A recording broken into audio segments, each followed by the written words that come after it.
Welcome, everyone, to episode 3 of the Roundtable Podcast. We got an interesting one for you today. We're going to discuss manhood and what it means to be a man. We're going to start with this question for everyone at the table, as we usually do. What would you have to do or achieve to consider yourself successful as a man? I'm going to start with Nick for this one. All right. So I'm going to hold myself to a little bit higher of a standard than I would hold a normal person. But I would say for me to be successful in life as a man, I'm going to need to accomplish something of significance in the field that I plan to go into, this being biology and genetics.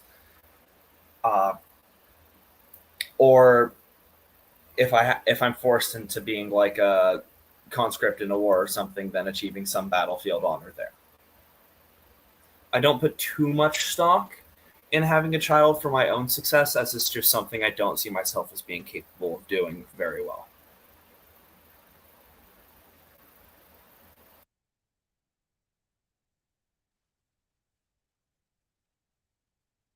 Simple and to the point.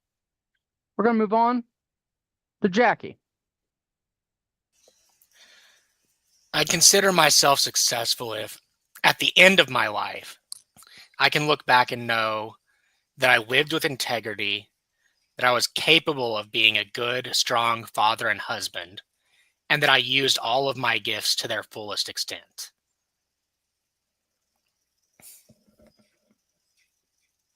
Good goal to look back on when you're on your deathbed. Let's go to Sam. Could you repeat the question? What would you have to do or achieve to consider yourself successful as a man? Follow my dreams. Just the journey itself is the success. Most people don't even bother to think about their dreams, let alone even try to follow them. That's all I gotta say there. We'll go to Alex. So it's for me specifically, right? It's not what would be a good man in general, but me specifically, what would leave me satisfied. Consider yourself successful All as a man. Okay.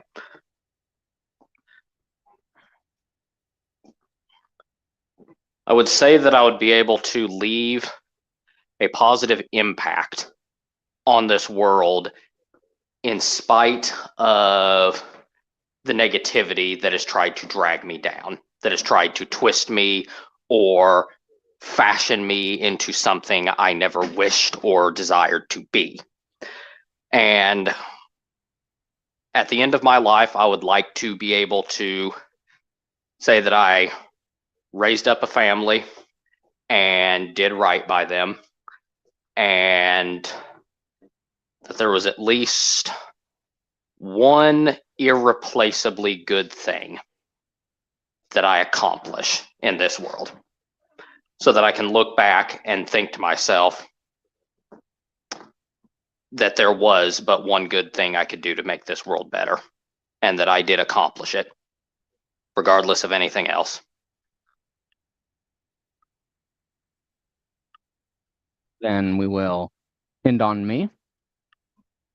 For me, success will be measured when I can look at myself and know that I have fully mastered my own self, and then look outward and know that I have mastered the world around me, that I have built a legacy, something to hand down that will outlive me and will allow my line, whether it be adopted or born from my own seed, to continue on greater than it was before.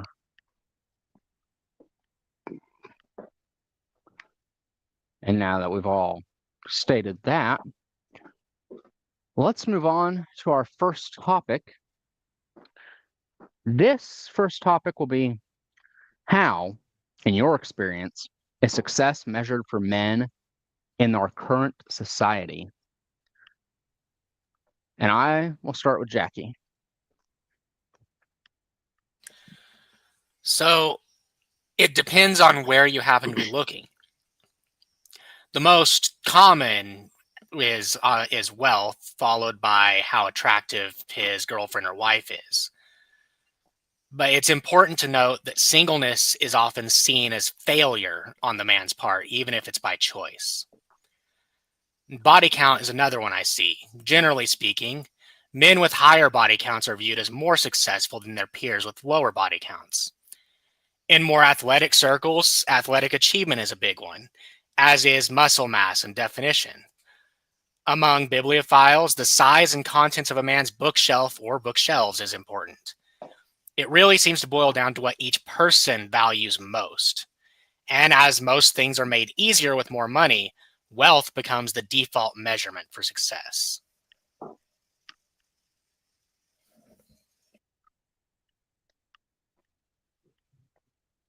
A well-layered response.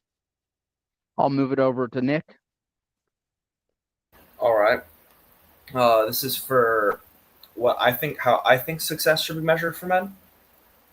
No, this Or is how how I is see it. success measured for men in the current society. Right. Not So how it should be measured, but in how my it is. experience, which is slightly tainted from living in an area with an extremely high cost of living, the main success measurement is having an income of like $120,000 or more.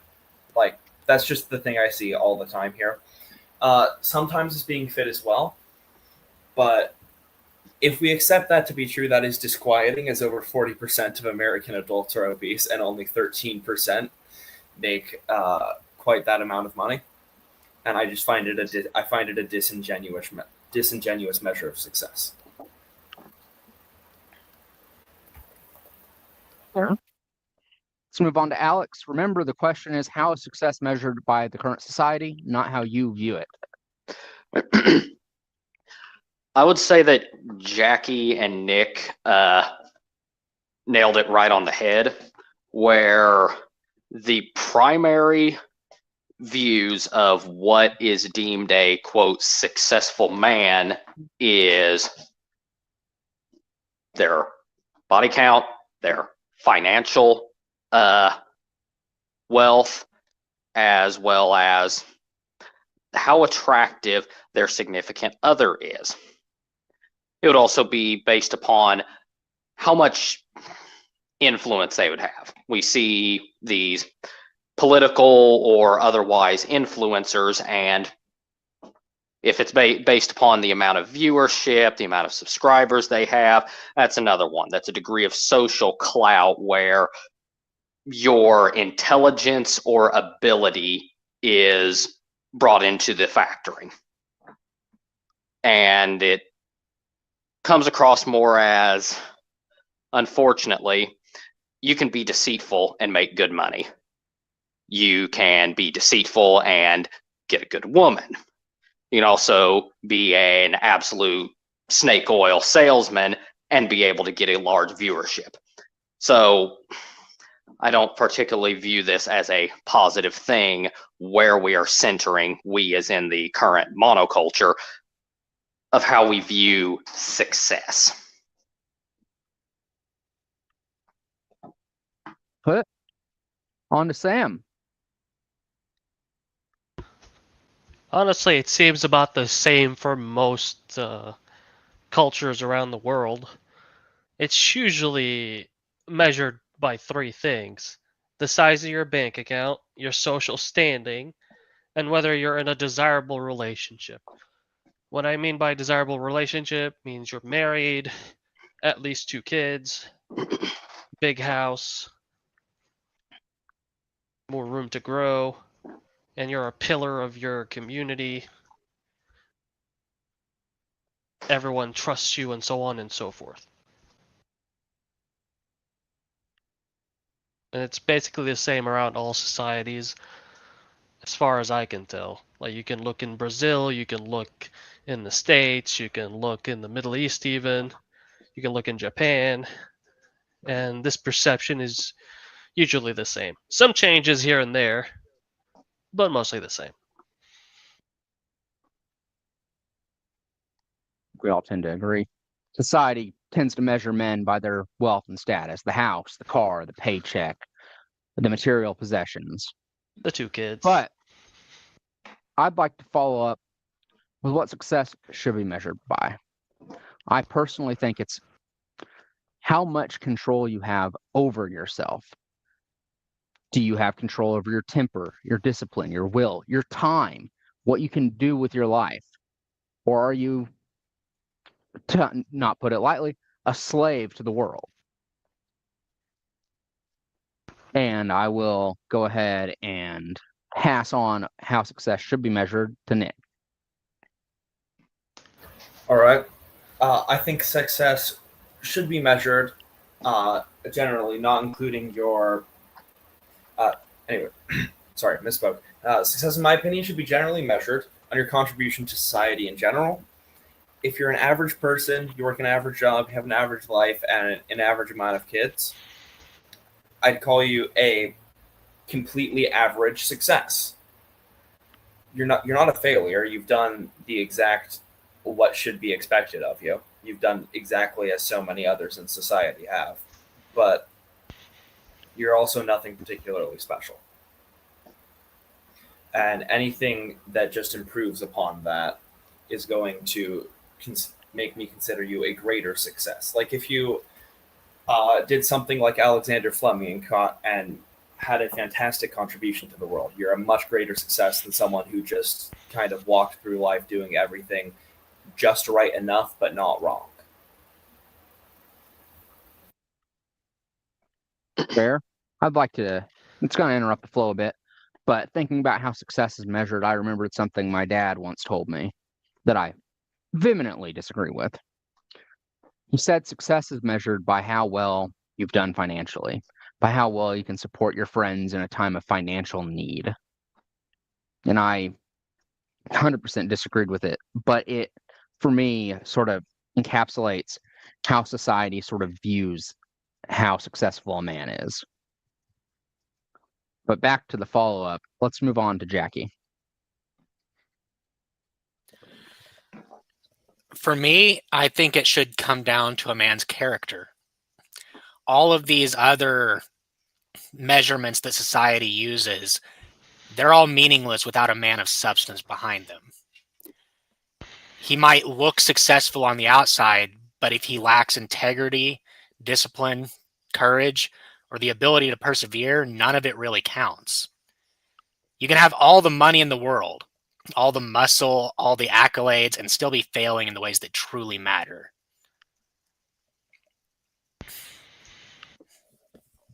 Well put. Let's go on to Sam. I'd like to go last. Okay. Let's go to Alex. All right, could you repeat the whole question? How should success for a man be measured by society? Nick and Jackie did kind of a good job covering kind of the basics of it, but I think I'll lean a little bit more in agreement on how Jackie did it in matters of character. Because you can be an excellent contributor to society. You can be extremely wealthy, you donate to the correct charities, you're very ambitious and cunning, and that you also have what appears to be a good home life. The wife, the kids, you go to church every day, and you appear to be a good talker and representative of your faith and your ideology. But if you are not a man of character, and you just happen to be quite adept at hiding that you're a dreadful husband in your house, then I don't think anybody would want to consider that type of man successful. Doesn't matter if you're a hotshot lawyer that is able to publicly defend innocent people from being destroyed if at home you drink and beat your wife. So all the success on whether it truly means something is based upon your character. Because you could be someone who is working a minimum wage job. Maybe it's a matter of birth and circumstance, or you're just not a particularly intelligent individual. But I would respect the man flipping burgers for his entire life if within his compass, within what he can do, that he's able to actually be, one, a person of integrity and character, and does what he can when he can, over that of a robber baron, such as someone as influential and wealthy as Carnegie or Rockefeller or JP Morgan, if they engaged in horrendous behaviors, despite them also technically contributing far more to society than what the borderline imbecilic individual flipping burgers does. Well put. I do have some disagreements that we'll come back to. Before we go on to Sam, Dat Darn Otaku has a question for me. So essentially, you mean it should be measured by an individual's morality and mental fortitude? Sort of.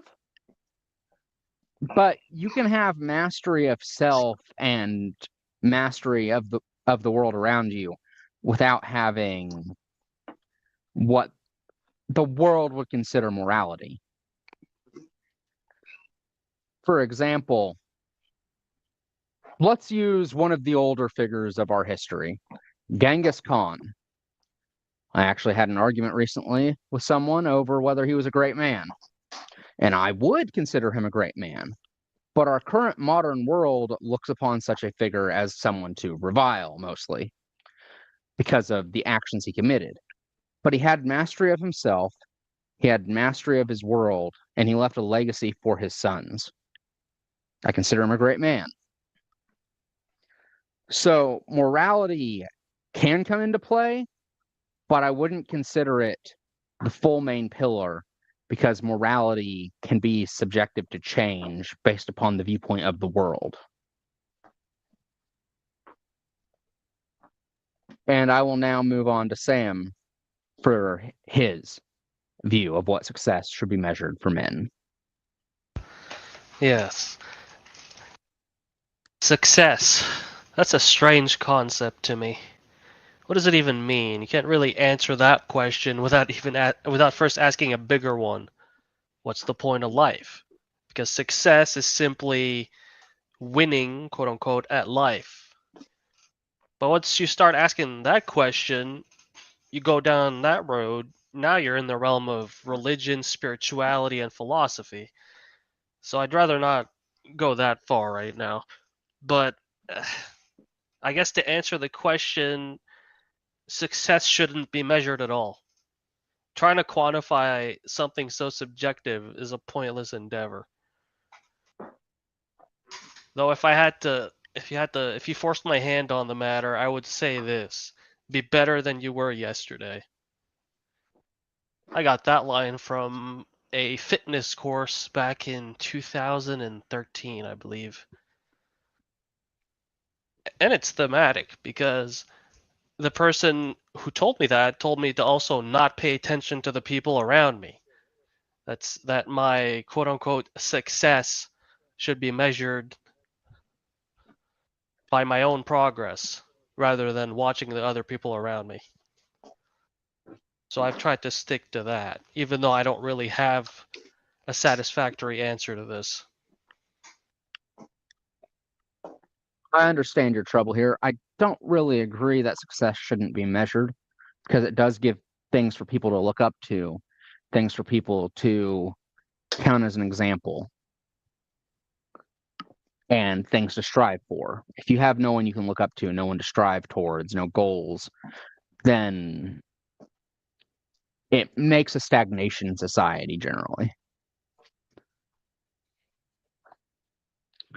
As for my disagreement with Alex, I do disagree on the burger flipper being measured as a bigger success than, say, JP Morgan.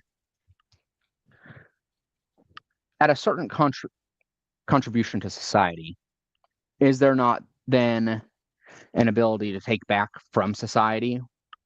Because your contribution is so large, if you take back just a little from society, you are still giving more to society with your existence than would have been given otherwise.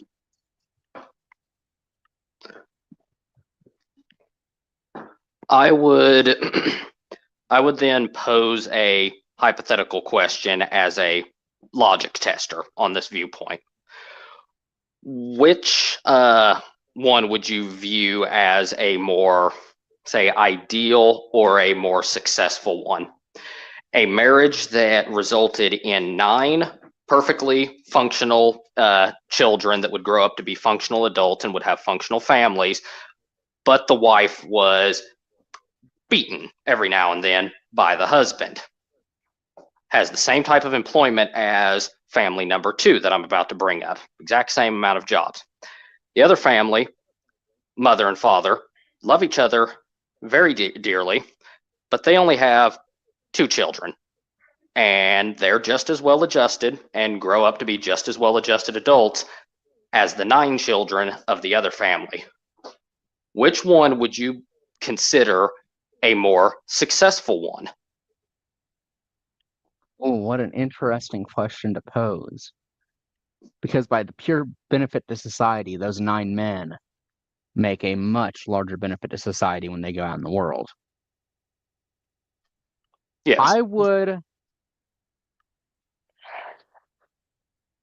It's an interesting question.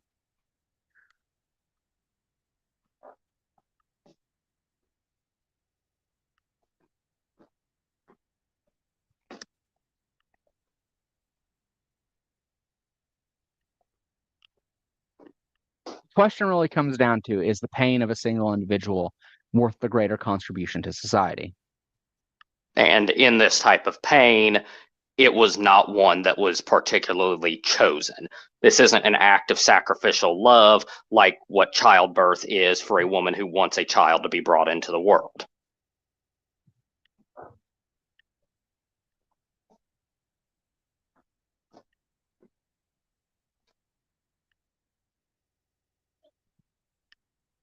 I would consider man number 2 a better role model, and therefore a better success to look up to. I would I consider don't think the argument that you made has a correct parallel to what I said, but I do give you your argument. No, what I was meaning was, again, that one results in greater success. So I was wanting to kind of test out whether you were viewing it through a utilitarian line or that there is a kind of a blurring and gray area where you are not, in fact, a pure utilitarian. You know I'm not a pure utilitarian. Granted, the audience doesn't know that yet. Yeah, But I did sort of also like pose it that way so there can be a greater expansion on your viewpoint on what area of the spectrum you fall on egalitarian or utilitarian axis. I'm giving it to you because it's a success in a personal measure instead of a societal success. When it comes to societal success, I can't speak right now. Success. There is a sort of blurring in the noblesse oblige at that sort of level. Mm-hmm. And Society it would also owes back a debt to the person that gave such huge benefits to the society as a whole. Mm-hmm.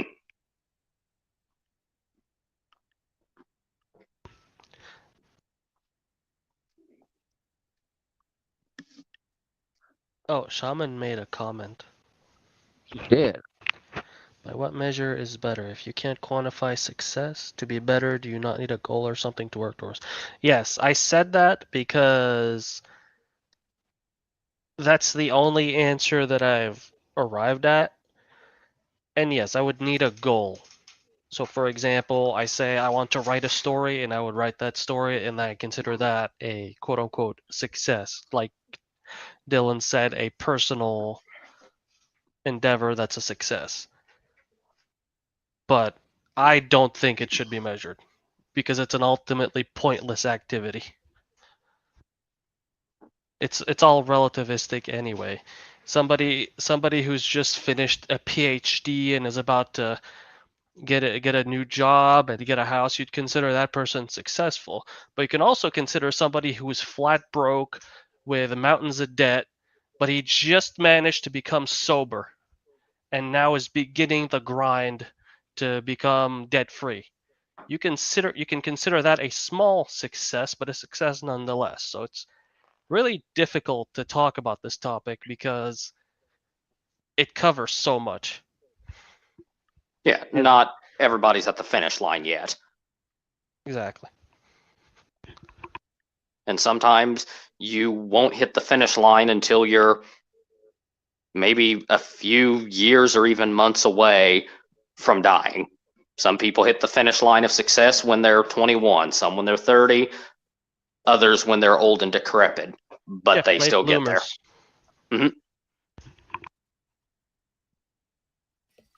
That's why my answer was posed as looking back on my life. You can't really determine if you have been a success until you can see the whole picture. So the toll was made and you look back. Yeah. That darn otaku said, unless that man in debt falls back into his ways, then it becomes pointless. Hard to say what can happen. Not necessarily. Even marathon runners will trip at times, and they'll fall, they'll stumble. Let us move on to the next topic. What responsibilities do men have that women don't? I believe I will start this one. Men, in my opinion, carry the burden of order. When chaos rises in the world, whether it's in the home, a single person to person fight, a large fight, a war, men are the ones that should be holding the line. They're the shield, they're the sword, they're the ones that should be wading in and restoring order to the world and protecting the greater world. And I would like to then move to Nick. Okay. So I'd say in terms of practical responsibility, in the modern day, I would say that the only main responsibility a man has that a woman doesn't is being the breadwinner of a household and to join the military. That's all that's really different in the modern day. In the past, you can make arguments for all sorts of different things, but currently, I think it's just those two. So let me rephrase the question. What responsibilities do men have that women don't, in your opinion? Not what is interpreted in the modern day, but what you think the responsibility of a man is compared to a woman. Coming at this from a utilitarian point of view, which is what I try to do when dealing with what responsibility should this population group have, men should have the responsibilities, in my opinion, of hard physical labor and conflict.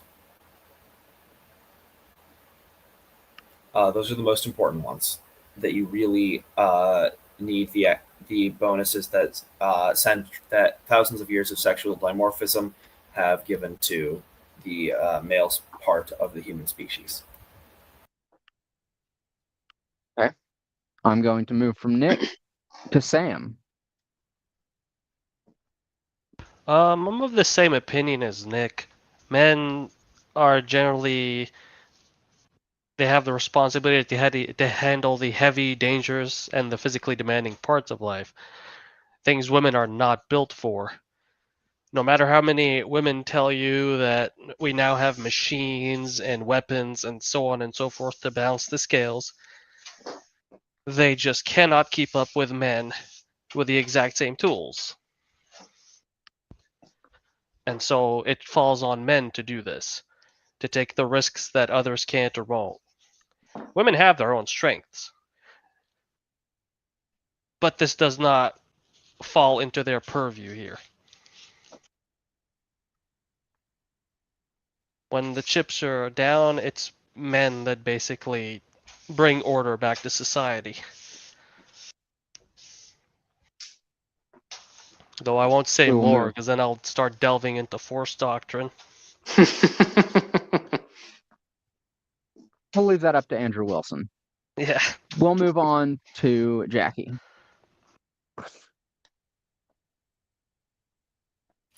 Along with lines of everyone else so far, I think the big one is war. In America, men are already required to join the draft while women aren't. But I would take it a step further. I think every able-bodied man should be required to serve in the military for at least some period of time, and women should not be allowed to serve at all.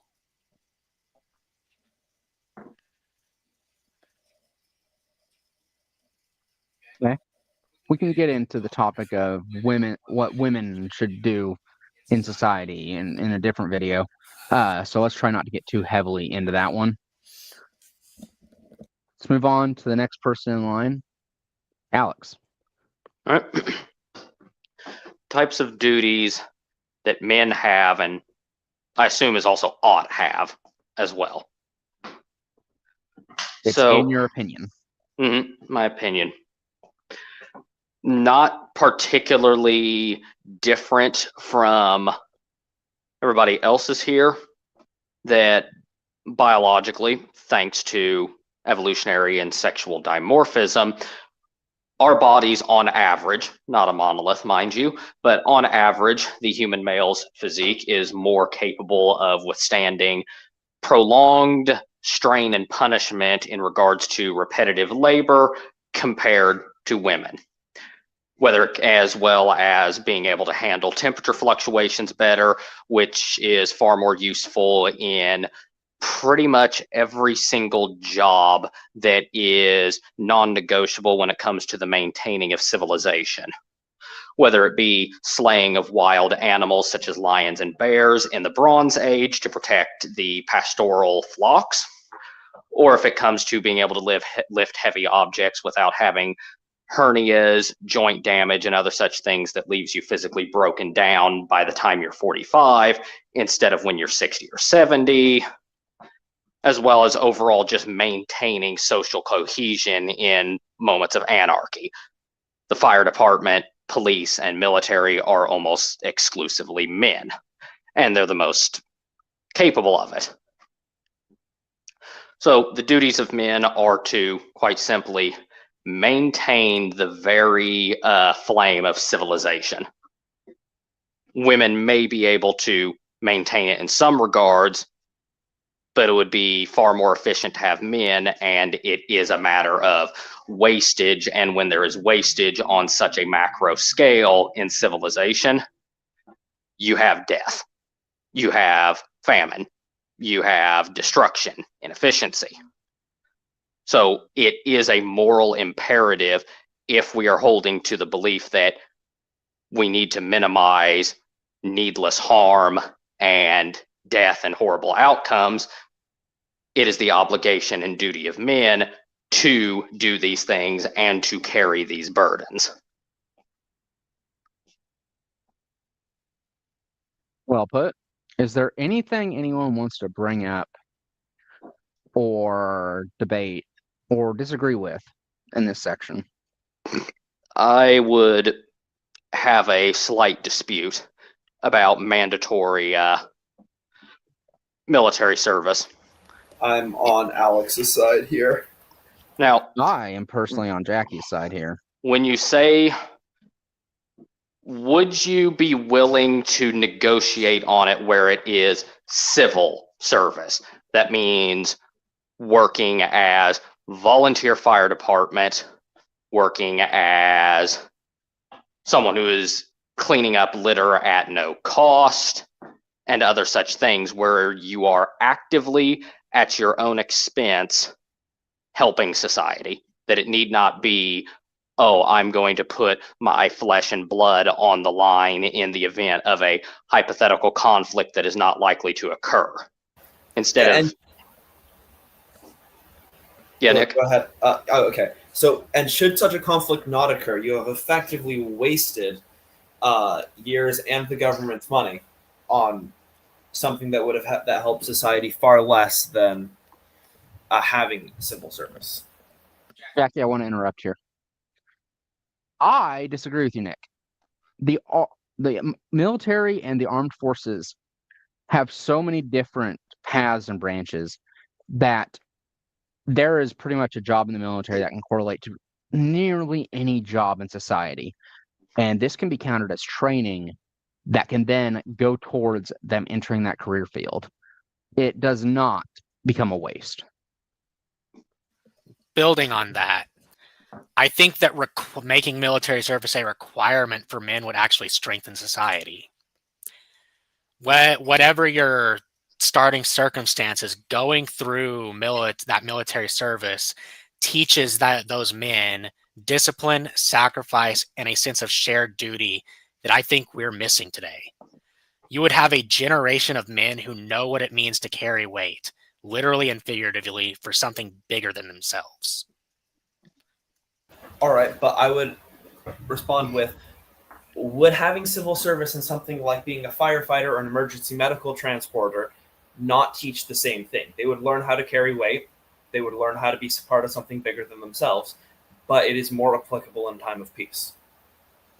Yes, and So I would be willing to grant exceptions for law enforcement and firefighters. I feel like those are sufficiently. But That not is an what I would emergency agree with. medical transport or a paramedic. So Personally, let me interrupt again, Jackie. I would give it to firefighters, law enforcement, and EMT. Anything else, for example, Alex brought up I believe he brought up picking up trash on the side of the road. Absolutely not. I wasn't meaning just that. That was more of an umbrella statement of you're not getting paid to do this, but you're doing an hourly thing of either charity work or, let's say, hypothetically, like what I did in late 2021, which was spending months out of my life helping victims of tornadoes and natural disasters. Natural disaster relief is part of the National Guard's duty, and with a much bigger pool, we could expand that massively. So it could still be part of military service for that natural disaster relief. Now, what if you were part of an actual, what's it called? An actual organized, credentialed charity group, that it's an actual one. I don't think I would grant this. I would throw it back to Jackie. So under this hypothetical system, that required service would be like 5 to 7 years. You have plenty of time in your life to still contribute to society in other ways, assuming there are no wars and you survive any conflict. So you're building a foundation to better serve the community after the service as well. I would disagree with 5 to 7 years. I personally would go with 2 years of mandatory service. It's enough to put them through basics. It's enough to give them good training in a field that they can then go back and do. And it is a little bit less of a full commitment that you would have signed up for voluntarily. You can, of course, if you want at the beginning, sign up for voluntary 4-year, but I would keep it at 2-year for basic draft for the full pool of men in the country. Yeah, I'm fully open to debating the time period. I was just throwing a number out there to make the point that it's not a lifetime required commitment.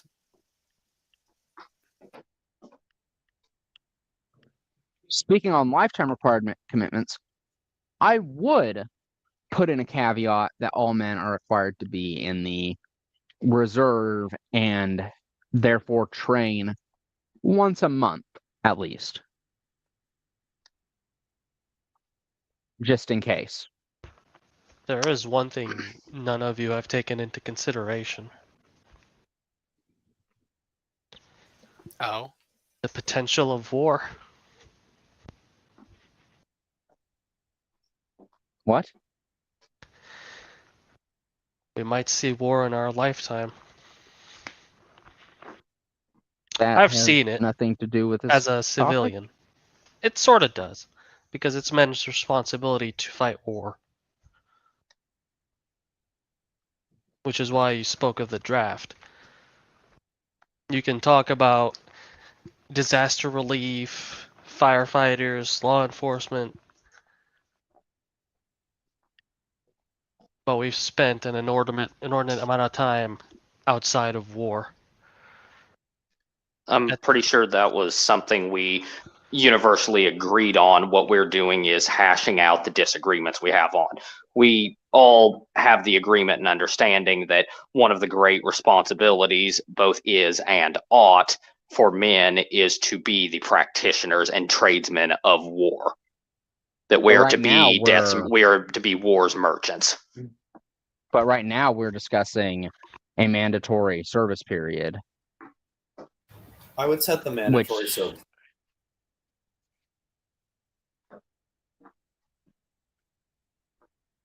Go ahead. I would set a mandatory service period at 2 years. Just it's not too long, and it gets them through basic, and it keeps them in active duty long enough that you will have a standing maintained force. It is solid enough without taking up your working population for too much of their time.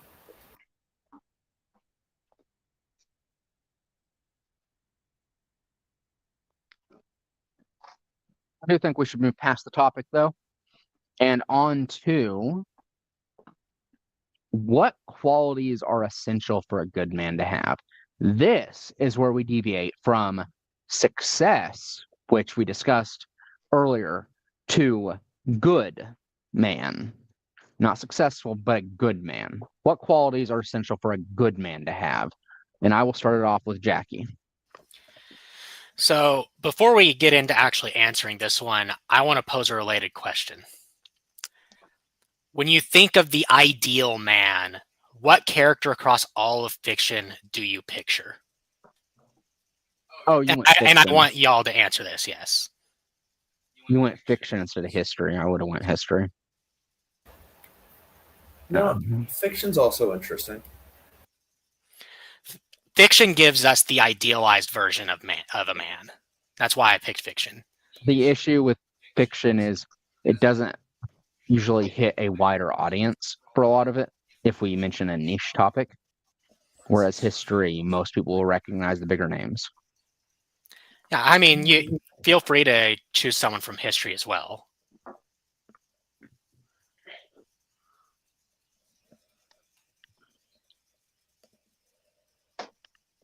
I'll go ahead first and take the one that I know everyone else would. Aragorn, Lord of the Rings.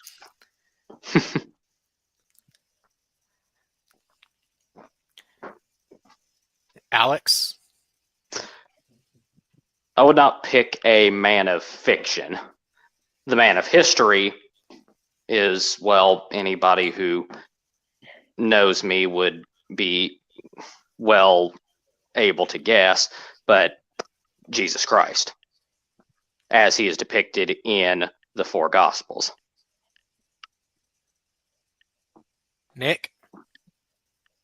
I will also not choose a character of fiction because there are too many options that fulfill every requirement I would place upon them. So, in terms of a person of history, I will actually choose. Hang on. I think it's Constantine the 12th Palaiologos, the last emperor of Byzantium. Okay, and Sam?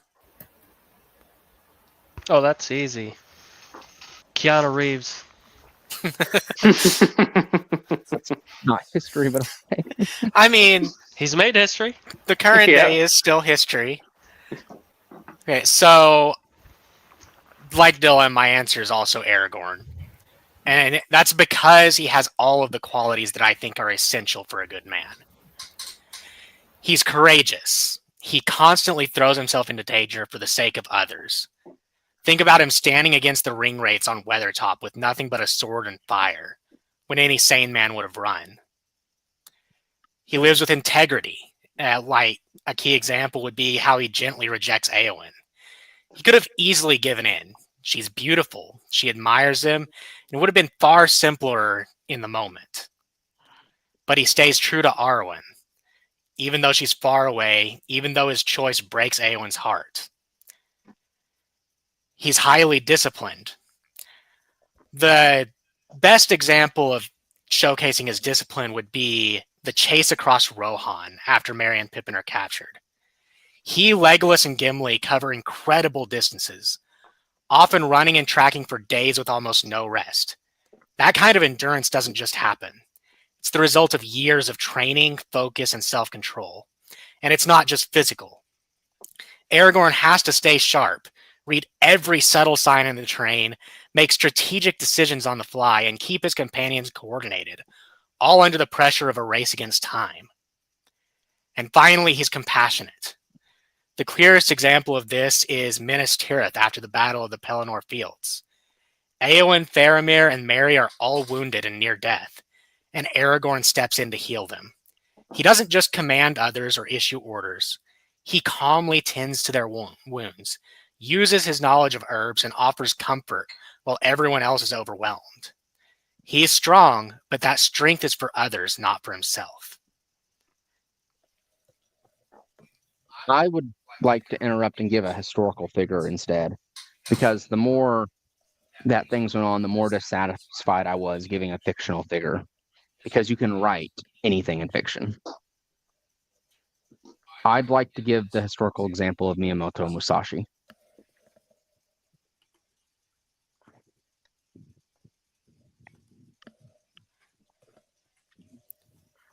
And then I would like to move on the answers over to Nick.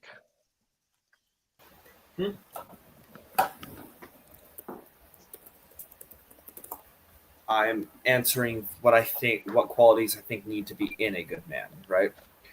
Yes, what qualities are essential for a good man to have? Yes. Persistence is the quality I find most important of all, because even if it's not super fulfilling, even if it's not the greatest contribution, if you just keep working at it, you will have contributed. You will have done something with your life.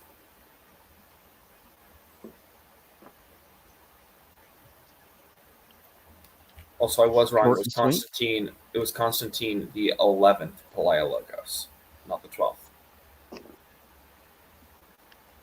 Short and sweet. I think I'd like to answer now. I think one of the main things that a good man must have is discipline, honor, and compassion. Not empathy, not sympathy, compassion. The discipline to move through any hardship, a code of honor that they will always stick to, even in the most trying of times, and the compassion to weep if they must make a difficult choice that causes suffering. And now I would like to move on to Alex.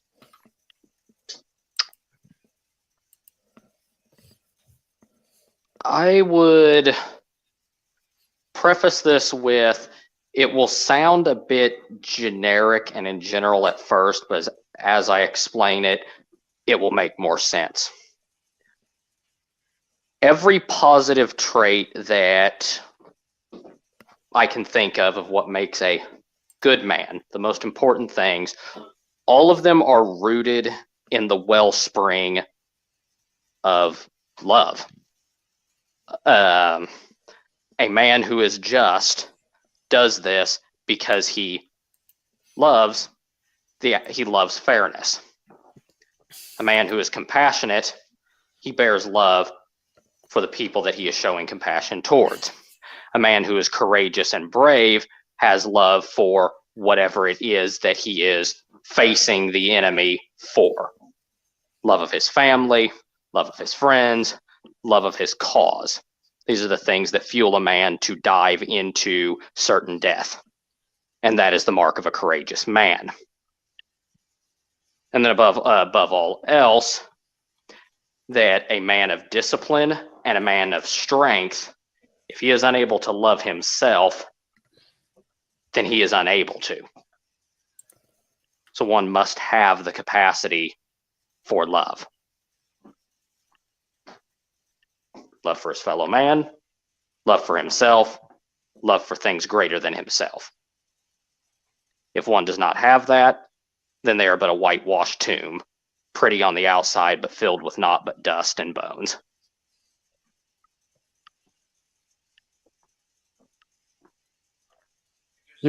Disagree with the necessity, but we will get back to that. On to Sam. The qualities needed for a man to be good. Well, you certainly need to be strong, physically and mentally. Resilient at whatever challenges face you. You need to be self-aware, you need to know your limits, but you don't need to be so self-aware that you're completely paralyzed by overthinking. What else? Integrity. It is important. You have to keep your word. You have to act honorably. However, like with self-awareness, integrity can also be a weakness if it becomes rigid or blind. If you just cling to values or principles when circumstances demand flexibility, it might lead to missed opportunities or even danger. That's why adaptability and pragmatism is just as important as integrity. Sometimes you must compromise temporarily or even permanently abandon a value that can be detrimental to your survival or the well-being to those you care about. Otherwise, it won't be a good man, it'll be a brittle man. Like a hardened blade ready to break because it does not bend. So you have to balance your principles with practicality. Stand firm when it matters, but bending when the situation demands. You can't be a rock forever. Sometimes you must flow like water. That's what I think a good man ought to be. That's the idea I have of the ideal person in my mind.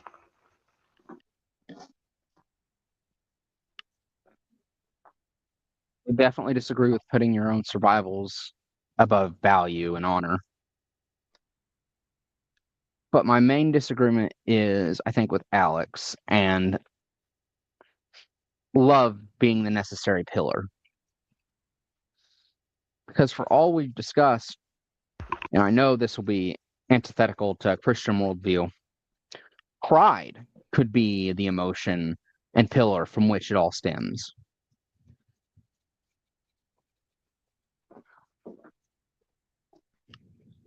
Dylan, I would then ask you: Is pride some anything other than an excessive love of oneself? I would say yes. You can And if have enormous pride without loving yourself.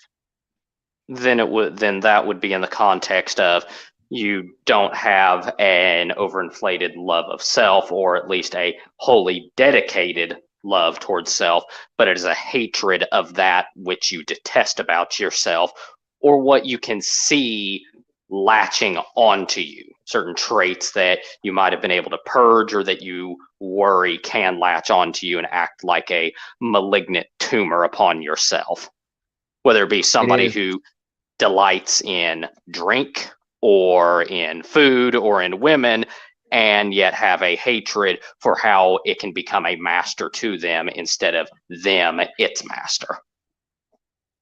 And I would say hatred can be just as powerful a fuel no matter what the modern world tells us.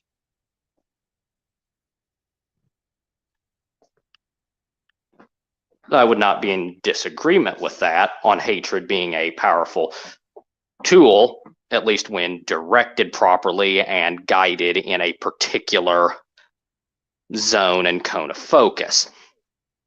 Just as how a fire is useful for keeping you warm, but it's not useful to help the paint dry when you put it up against the wall. We do have a disagreement with your love from the comment section, if you would like to address it. What is it? Dart Darn Otaku says, I would also like to disagree with the love comment because love is very corruptible. Because if a person loves another too much, they can do terrible things to protect that love, and then it becomes possessiveness. That's why that would be why you do not direct love towards one specific individual or try and love at the expense of another. Example being that even the sinful, even the tax collectors, as Jesus said, are capable of loving those who love them. But if you're able to love those who hate you, and truly not just say the words that, oh, I love the individual who bore false witness about me, I love the one who abused me as a child, but yet the moment that they're within eye contact with you, all of a sudden all that rage and fury bubbles up. That all you are you're an empty statue. There's nothing but fire and death inside of you, although there's prettiness on the outside. So it is those who actually truly exercise that type of universal love. I would like to zero in on a single part of his reply. If a person loves another too much, they can do terrible things to protect that love. And this is where it comes into why it is, what do you consider the qualities of a good man? Because if a man were to let his child die when to save his child he could have, but it would have taken staining his own soul with the burning of a city, I would consider him not, in my worldview, a good man if he let his child die when he could have saved them that way. But, for example, a Christian worldview, or most of the people's worldview, would consider it an abhorrent thing to burn that city for the sake of that single person.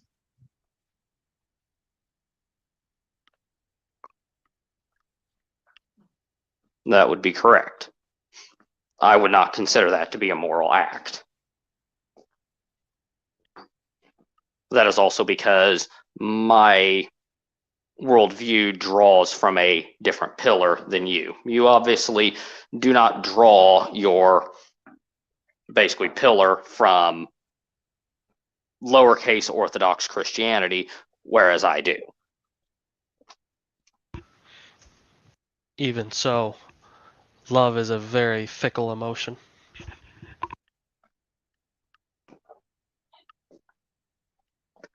So that's where the issue of the English language having only one word for love, and yet it encompasses many things. The word love can describe the fraternal love I have for my brother, the love one might have for their friends, love in the romantic sense, or love in the general sense of a more universal aspect. The Greeks, of course, had four forms of love.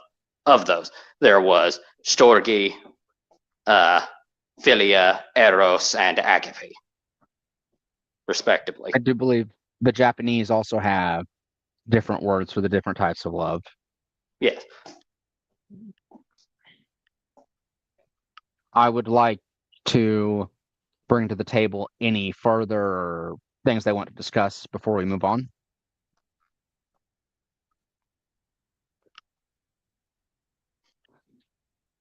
I'll consider that a no and go on to our next topic. Yeah, that was a no. Is fatherhood a necessary component of being a real man? I would like to go first here.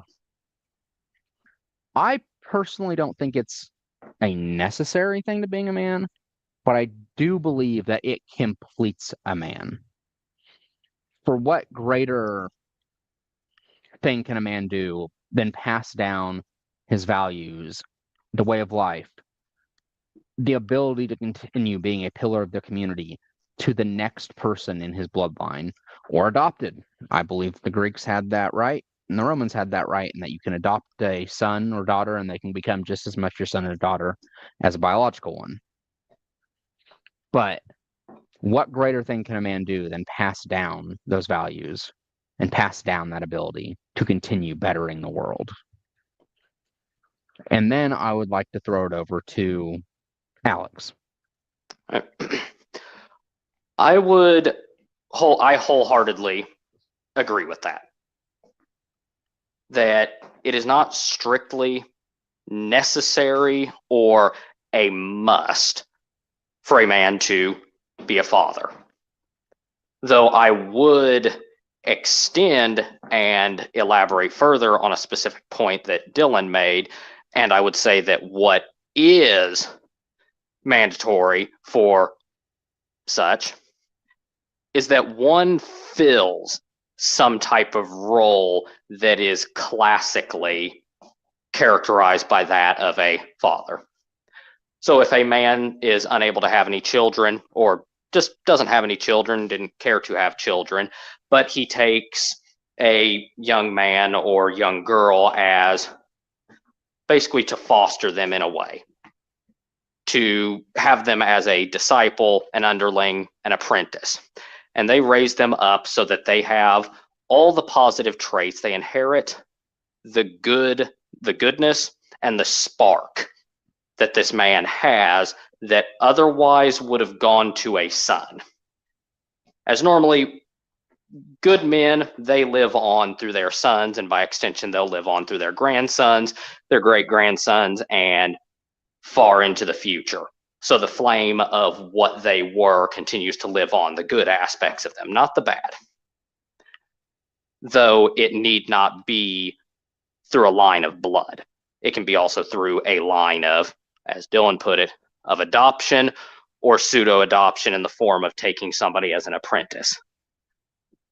Because if one is willing to let objectively positive aspects of themselves die with them, it's just a bloody waste, especially when one is aware that they're capable of passing it down to somebody, even in an imperfect form.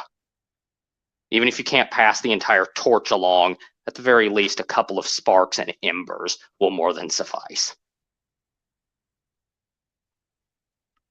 Before I pass it to the next person, I'd like to disagree with the comment from the comment section. From Shaman Raw, all those can be done without being a father. You're blurring the lines of true fatherhood and being a fatherly figure at me. I would disagree, because I put in the caveat that you do not have to do it through a biological successor. And adoption is taking on the role of fatherhood through being the fatherly figure. It is not necessary to be a father in the biological sense, but to pass on your teachings and knowledge to a dedicated successor. Which, what is that but fatherhood? And then I would like to pass it on to Jackie.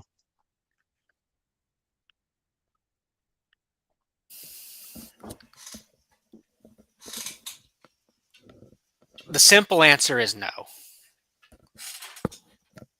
And just because you're a father doesn't make you a man. I've had a few too many stepdads who were failures of men to consider fatherhood a good metric towards being a real man.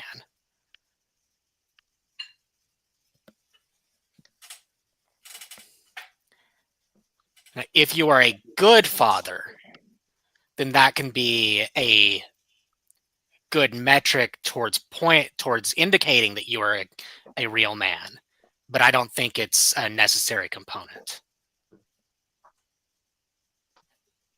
Fairly put. I'll pass the torch along to Sam.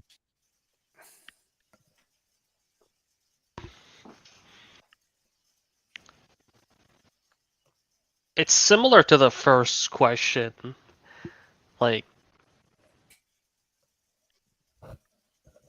it's not necessary to be a real man, whatever real man means. That itself is subjective. Sure, having children and taking care of them can demonstrate your ability to bear responsibility. It gives you purpose and it'll fill your evolutionary instincts, but it's not required to be a quote unquote real man. There are many examples in history of real men who've made their mark on the world, such as Beethoven, whose music we still listen to this day, and he did not have children. I could list off many others, great war heroes, scientists, artists, and the like. They were real men. They did not have children. As to what Dylan was saying, I think this ties into the human need to leave behind a legacy of some sort. Taking in children who are, like, not your own.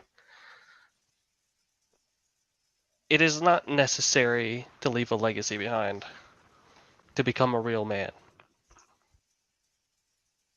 Sometimes how you lived can just fade out of memory. But does that mean you were not a real man if nobody remembers it? Fairly put. Before I move on to Nick, Shaman Ra did bring up a further clarification that will make me clarify things further. You can be a fatherly figure to anyone. By adoption, you are being a true father. I wasn't disagreeing with the adoption route. It was your wording that created the issue. For example, what is a teacher of martial arts but a fatherly figure passing on knowledge? I think the issue here comes to vocabulary. When I said adoption, I didn't mean it had to be legal adoption. For example, my teacher in martial arts has told me and one of his other students that he considers us his sons because he can't have any for himself. He is not biologically able to have kids. He has not legally adopted us, but in spirit, he has adopted us as sons. It's not necessarily the legal component that I was talking about, it's the spiritual component.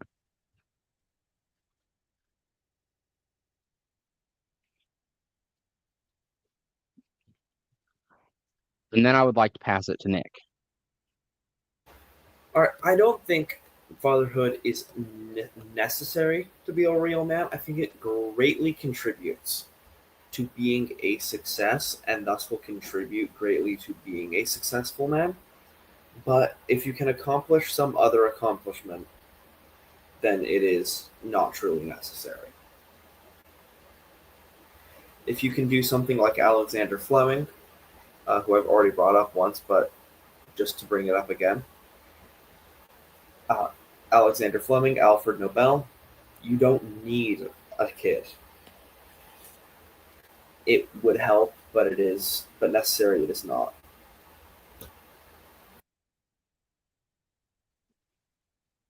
Fairly put.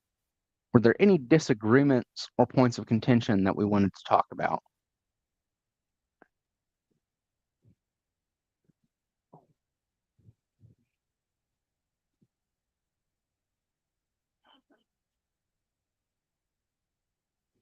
Take that as a no. And on to what I'm sure most people in the modern day consider a contentious issue. It is widely agreed throughout human society, throughout history, that women should save themselves for marriage. Is it also a man's duty to save himself for marriage? And I will go ahead and start with Sam. To be consistent, I don't believe anyone should be saving themselves specifically for marriage. As we all know, marriages fail all the time. A piece of paper does not make a relationship meaningful. What should matter for men, or really just anyone, is saving yourself for a serious, committed, lifelong partnership.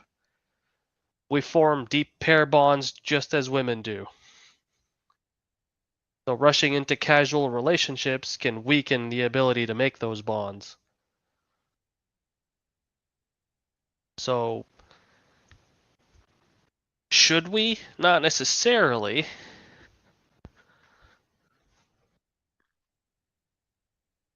But we shouldn't go crazy either. I'm sure you've heard of the type of man that every other night brings a girl home, different girl, and brags about it to his friends. Most of the time, the people like that are lying through their teeth and probably got with a single person when they say they've gone with 25.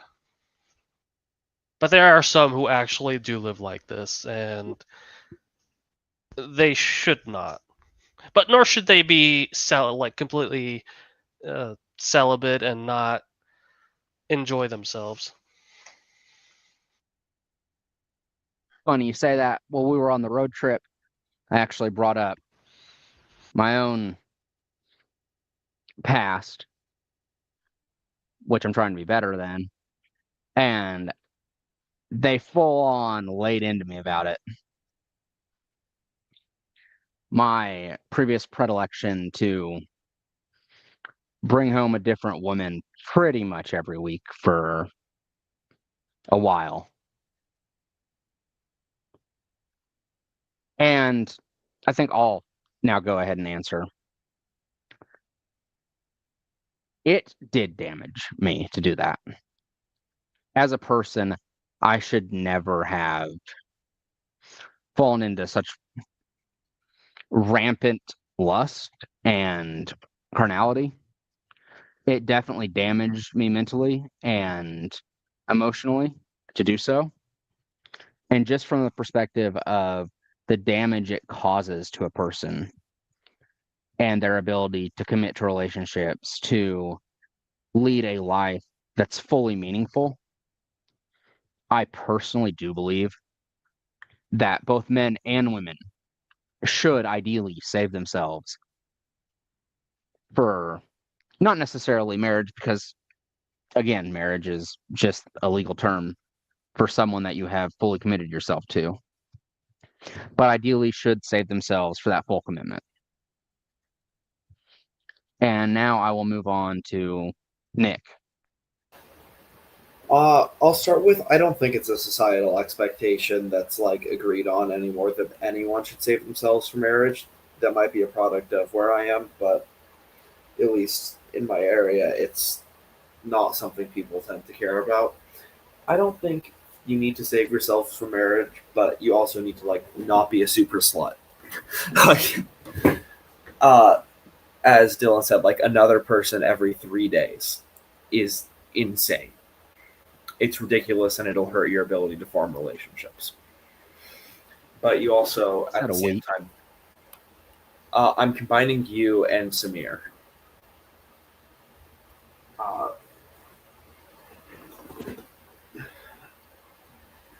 You don't need to remain celibate until your marriage, but you shouldn't be, going through new people like they're candy. I'd actually, if you have completed your statement. Yeah, I'm done unless you have something else to say. I actually would like to bring up something scientific because Sam brought up pair bonding. And I have looked into the scientific research on this extensively. For casual relationships, it's agreed upon in most scientific studies that I've found on the matter that women after 5 have damaged their ability to pair bond, and women after 10 have irreversibly damaged that ability to pair bond and are much less likely to fully pair bond when they finally do commit themselves. Men, it's a higher number, but it is still damaged by casual relationships. even if it's to a lesser extent. So scientifically, it is backed up that humans should not be rampantly lustful. And I'd like to now move on to Jackie. So it's another topic that I would approach from a Christian perspective. And scripture makes it clear that sexual intimacy is sacred and meant for marriage. I believe it's in 1 Corinthians where Paul calls us to flee sexual immorality, reminding us that our bodies are temples of the Holy Spirit. That applies to men just as much as it does women. It's not just about avoiding consequences. It's about cultivating discipline, integrity, and holiness. Sex is meant to unite a husband and wife fully, spiritually and physically. If a man gives himself away casually, he can't offer the kind of faithfulness and commitment that God intends in marriage. Waiting isn't about restriction or shame. It's about honoring God, respecting your future spouse, and practicing self-control, the kind that's central to real maturity and manhood.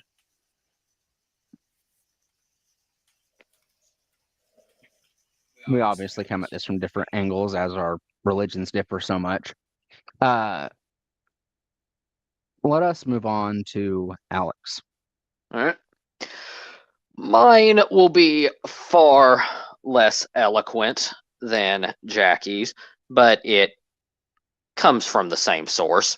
That Scripture is quite clear that whether it be a man that engages in fornication or a woman that engages in fornication, one ought not do it. It is not a good thing. It is bad. And even if I were not to be a Christian, I would still consider it to be an act that results in adverse outcomes, as Dylan noted with the scientific research. I have not delved nearly as deeply as him in the topic, so I will not go all too much into it as he did, because, of course, would be rather irresponsible on my part. But it is shown that those who do have multiple sexual partners report being more dissatisfied in marriages, that they're more inclined to divorce, and divorce and broken households objectively result in negative outcomes for the children. The children then grow up as maladjusted adults, and a maladjusted adult population is a maladjusted society. So this is a matter of one ought to gatekeep themselves so as not to damage themselves and spread that damage to the next generation. So if we as men are the arbiters of order and stability in society, we must extend it to this as well.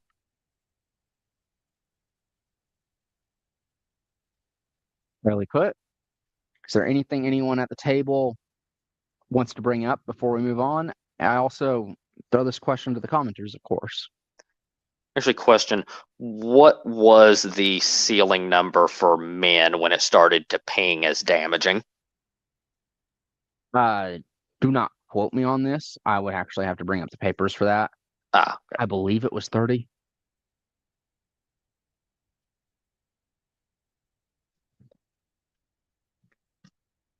Which would seem to make sense because we have greater examples of polygamous situations throughout history where it is men that are the focal point and not women. I didn't say damage irreversibly. I said damage. Yeah, I'm saying that the ceiling for men.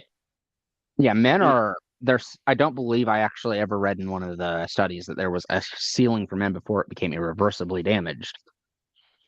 Because men throughout history have tended towards more of a polygamous bent than women have. Women tended to devote themselves to one man, and biologically that sort of stuck in the coding. As we can see in whether you support the historicity or not of some events, you do see examples of war brides being noted in the Trojan War, being noted in different books of the Pentateuch, as well as the depictions of Kings David and Solomon of the United Monarchy. Gilgamesh. Like there's Gilgamesh as a well, lot of examples throughout history. of the taking of concubines. Normally, you don't see examples of women having multiple husbands. And of course, there's an entire field we could get into about that. We could have an entire episode just dedicated to the history of multi-partner relationships and how it's affected humanity throughout history. But if that was all, we'll move on to the questions from Discord, which I encourage anyone that's watching that's not in the Discord to join. Fantastic discussions happen there. Lots of things happen there. And you can ask questions about the topic to be put in before the podcast. So we did have a question from Sleepy Programmer on Discord. Where do you guys all stand on the manhood is earned to manhood simply is a property of growing up spectrum? Is there any reason to your positions here, or is it more of a cultural osmosis? It feels right. I think I'll go first on this one. I think manhood is earned. I, for example, rather personal note, believe it was 3 years ago, laid into my own father about how he was acting and how he wasn't being a man. He was not fulfilling his duties as a husband, in my opinion, and he was not worthy of being called a man at that point, in my opinion. Manhood is definitely, in my opinion, and this is definitely subjective, something that a person earns through their own actions and through their own path in life. It's not something you just get by having a number tacked onto your age. And I will now throw it over to Nick. I think that becoming a man is something that comes when you reach maturity, uh, mental maturity. That is not physical maturity, because sometimes you do have developmental delays that lead you to becoming a true adult later. But I think you will always become a man. The issue is if you are a successful man or a failure of a man.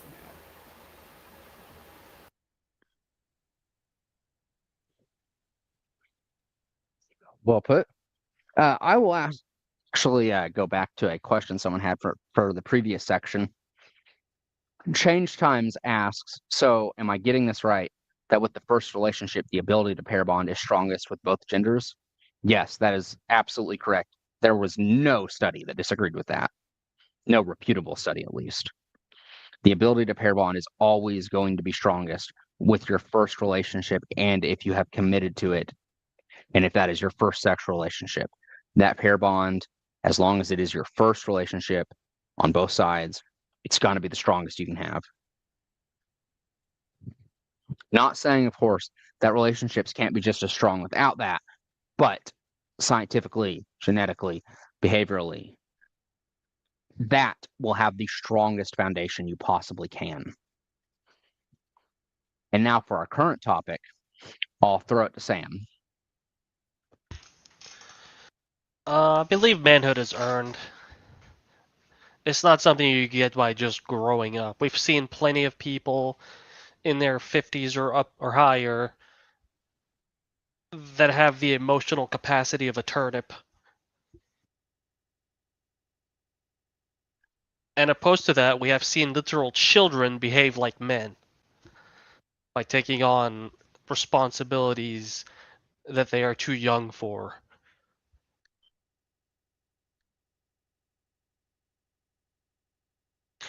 I've seen them more than most because I play games online, and you always come across these 40-something year old guys who have temper tantrums over the slightest of issues. And opposed to that, you could be at work and you have a new coworker, 18, recently kicked out of the house, and is doing his best to be responsible and take care of himself. and find some sort of balance to his life. I would consider that a man. So yes, I believe it is earned. It is not something that you get simply by having your age number hit a certain point. You don't become a put. man the moment your age becomes 18. I'm going to now throw it over to Jackie. Yeah, it definitely earned. Like, personally, I did not feel like a real man myself until the first time that my own father looked at me and said, "I'm proud of you," which was well into my 20s.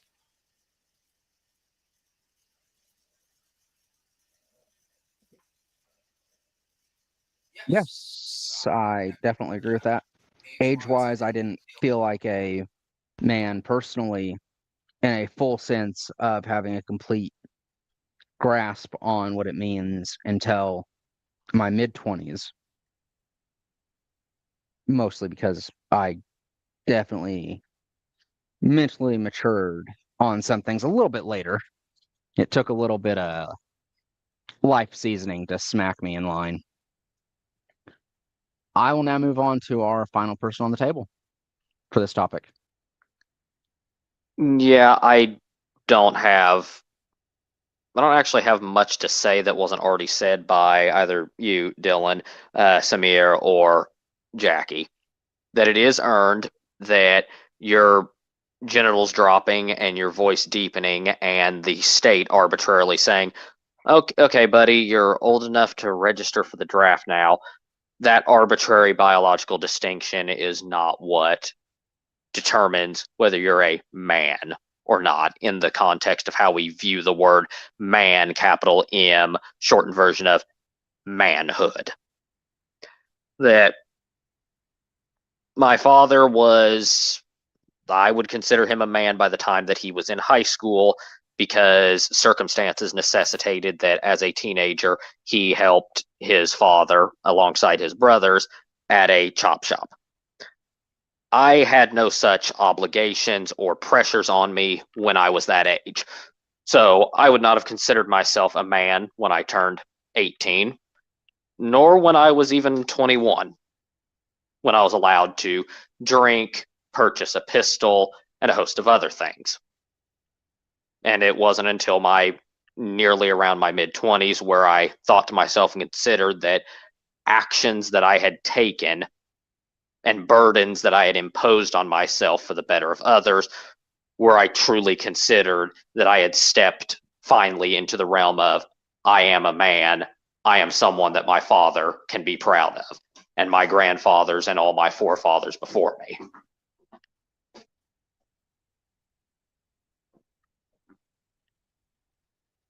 Well put.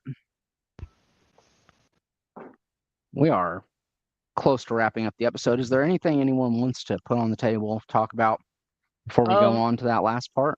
Shaman made a comment in response to what I said.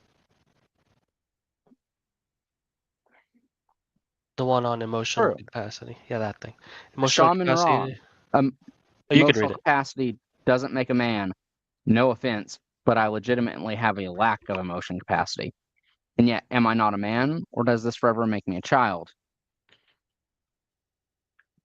I'll open that to the table.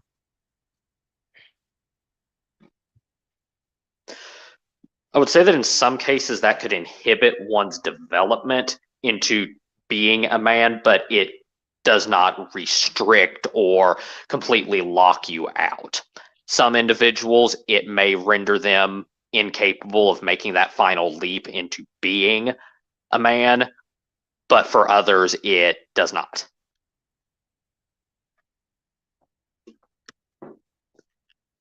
And in Shaman's case, since I've spoken with him, it does not appear to have been an impediment. And if it was initially an impediment, it's obviously one that he's managed to conquer long before I ever met him. I'll add in a lack of emotional capacity is different than having a very low emotional capacity. One I with a would say Hmm? so. Definition of emotional capacity. You don't have to have the capacity to feel the emotions, to have the capacity to analyze them, act on them correctly, and basically be a man in the environment that the emotions are raised. You don't have to be able to feel the emotions to be able to act on them as a man, in my opinion.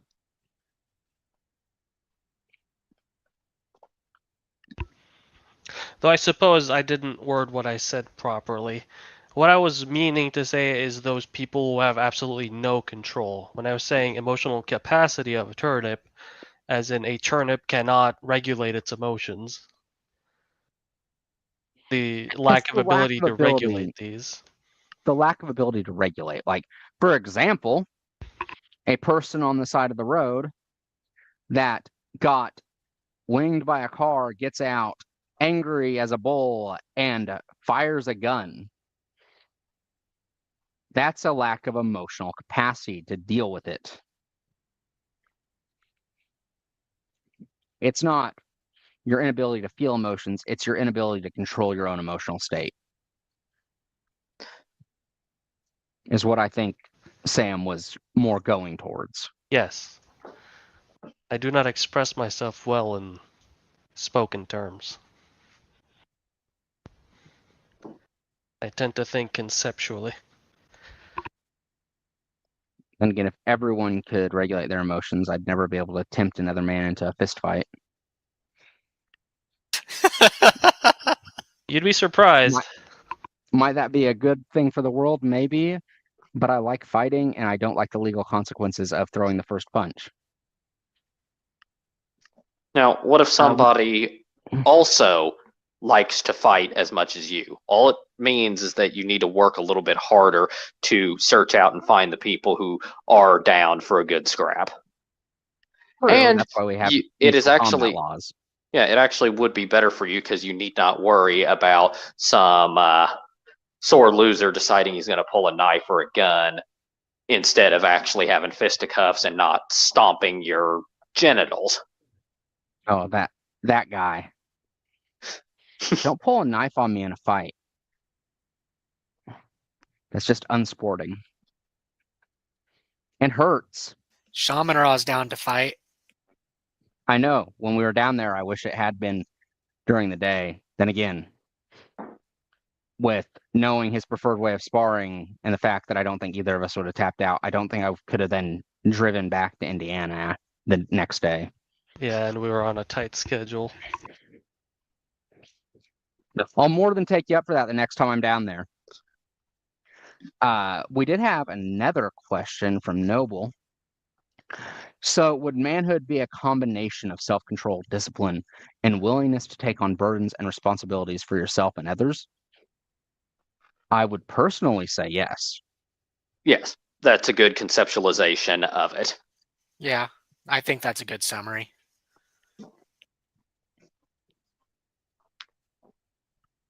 Yes, shaman, but adventure, but also if I got the car back late, I don't want to pay for that. We do have a final closing thing. But before you do that, I would say taking on burdens and responsibility for yourself and others should have a limit to it. Don't take on responsibility forever. There is no single person that can do everything. Yes, you need to be able to understand your limits, know your limits, and to not let that understanding of your ceiling crush you down with feelings of inadequacy. That is one That's of where the Mm. self-control and discipline come in. Because you can't just have discipline over preventing yourself from losing control. It's also of to maintain it. There's a reason no one said Shirio Imia for the idealized version of a man. That is a broken thing. I'm going to move us to the closing question, which continues the same theme as the previous two episodes. For someone at the table, what is one aspect of him that you believe makes him a successful man? And of course, if someone else uses that person before you, you have to choose a different person. I'm going to go first, and I'm going to go with Sam. I believe his ability to persevere in his chosen path as a writer and what he has chosen to do with his life, and not allow his family or the world or anyone else to tell him not to do it, definitely makes him successful in one aspect of a man, being that perseverance. And now we will hip over to Sam and continue that with the person he chooses. Give me a second here. I wanna see who I want to pick first. I'll pick Nick. You have a single-minded nature.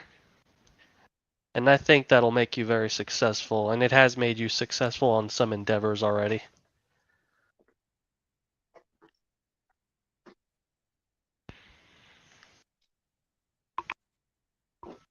Now it's your turn. All right. Can you hear me? Yes. That's testing. I changed my microphone around for a second because my headphones were starting to die. I'm going to go with Dylan. Dylan, you haven't been chosen yet, right? I have not. You set yourself a lot of goals that seem nearly unachievable, but it seems like you've been consistently, persistently, and always trying to actually successfully achieving them, or at least getting yourself closer there. Most people who set themselves extravagant goals forget about them in a couple days and then just ignore the fact that they ever made them. You keep going with them.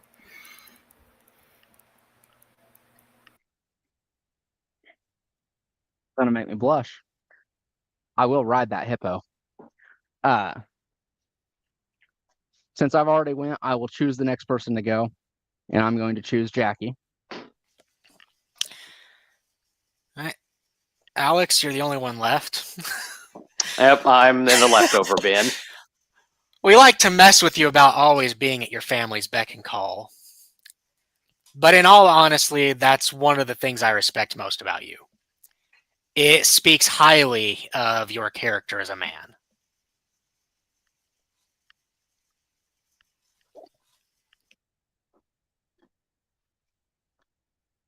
Thank you.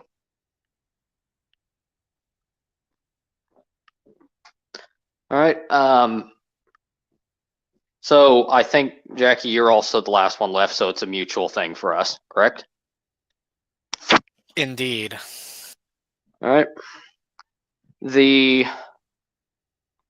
Ironically, in part, what you complimented me the most about is in part tied a little bit to my respect for you, which is that you've endured some harsh events in your life.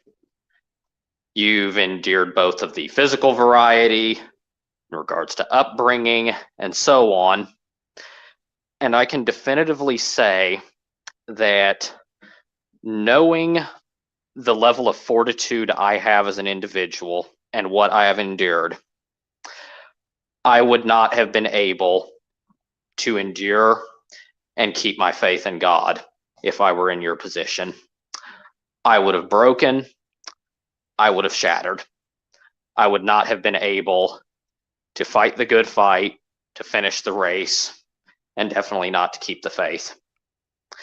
And so far, even though you've been on this earth for over 3 decades now, you have still kept the faith in a far worse circumstance. Because just as much as good aspects of me are glorified in me loving and caring for my family and doing what I can for them, I also know that I would crumble without their support. and yet you, with far less resources, have been able to accomplish more. That is the thing I respect about you more. That you're more than what I could ever be.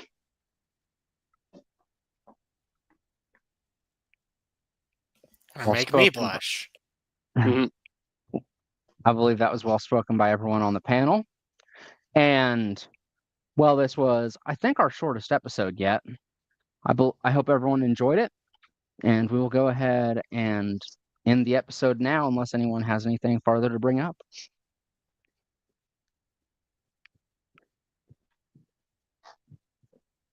Okay, guys. Hope you enjoyed the episode, and I hope to see you back here next Wednesday.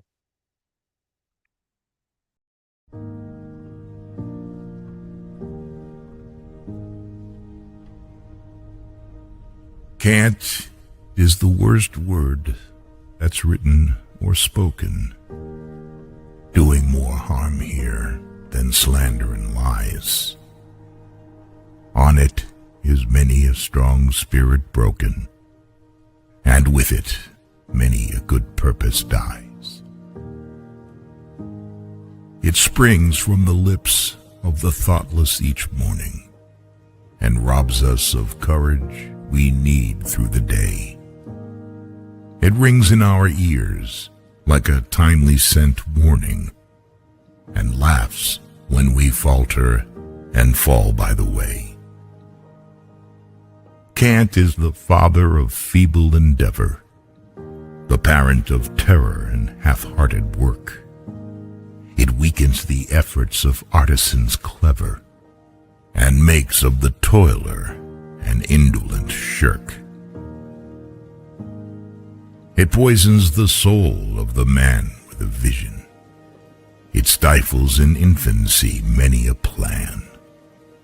It greets honest toiling with open derision, and mocks at the hopes and the dreams of a man. Cant is a word none should speak without blushing. To utter it should be a symbol of shame. Ambition and courage it daily is crushing. It blights a man's purpose and shortens his aim. Despise it with all of your hatred of error. Refuse it the lodgment it seeks in your brain. Arm against it as a creature of terror, and all that you dream of you someday shall gain. Cant is the word that is foe to ambition, an enemy ambushed to shatter your will. Its prey is forever the man with a mission, and bows but to courage and patience and skill. Hate it with hatred that's deep and undying, for once it is welcomed, 'twill break any man. Whatever the goal you are seeking, keep trying, and answer this demon by saying, I can.